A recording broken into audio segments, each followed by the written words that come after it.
பிண்ட நீரை கிருபாகரன் பண்டுள தௌஹீதெனும் காமிலை விண்டூரை பைத்தாக விளம்புத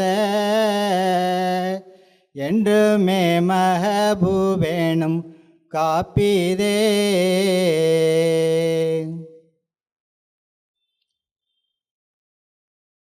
அனந்தாதி தேவர்களுக்கும் ஆனந்தர் குல மக்கள் நன்மனத்தின் அனைவருக்கும் என்னுடைய நமஸ்காரத்தை தெரிவித்துக் கொள்கிறேன்.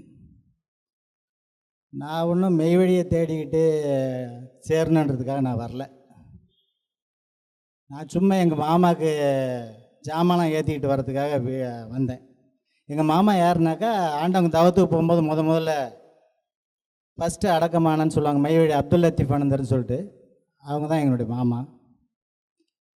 எனக்கு 6 பேர் அண்ணன் தம்பிங்க, 2 அக்கா தங்கச்சி, மொத்தம் 8 பேர். அதுக்கு முன்னாடி எத்தனை பேர் போனாங்கன்னு தெரில, ஆக 8 பேர். நான் ரொம்ப சின்னவனாக இருக்கிறதுனால எங்கள் மாமா சாதாரணமாக ஜாமானை இறக்கி விட்டு இருக்கும்போது இதுமாதிரி சாலையில் சேரணுமே எல்லாமே அப்படின்னு சொல்லும்போது, அப்போல்லாம் சாலையில் சேரத்துக்கான வாய்ப்புகள் கம்மி.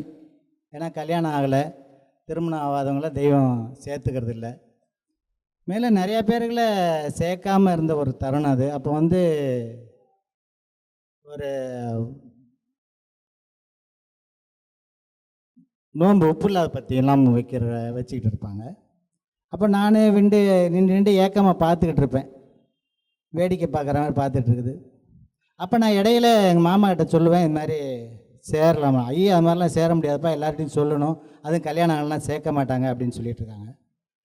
அப்போ திடீர்னு ஒரு சபையில் உட்காந்துருக்கும்போது ஆனால் திடீர்னு ஏன் ஓடி போயிட்டு அவங்க முன்னாடி நின்றுட்டேன்.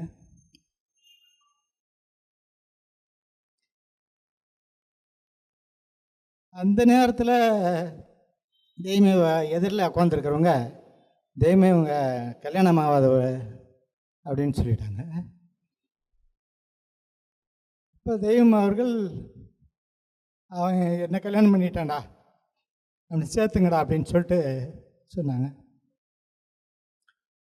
அப்போ தான் தெய்வம் உத்தரவாச்சு, சிறசாகப்பட்டது தீனில் சேர்ந்துடுச்சுடா அப்படின்னு சொல்லி உத்தரவாச்சு. அந்த தருணத்தை ஏற்படுத்தி வச்சதுனால எனக்கு ஒரு பதஷ்டமான ஒரு நிலைமை ஏற்பட்டுச்சு. இப்போ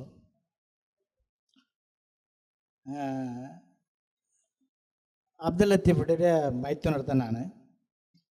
இத்துடன் என்னோட முத்தி பேரரை தொடரும்.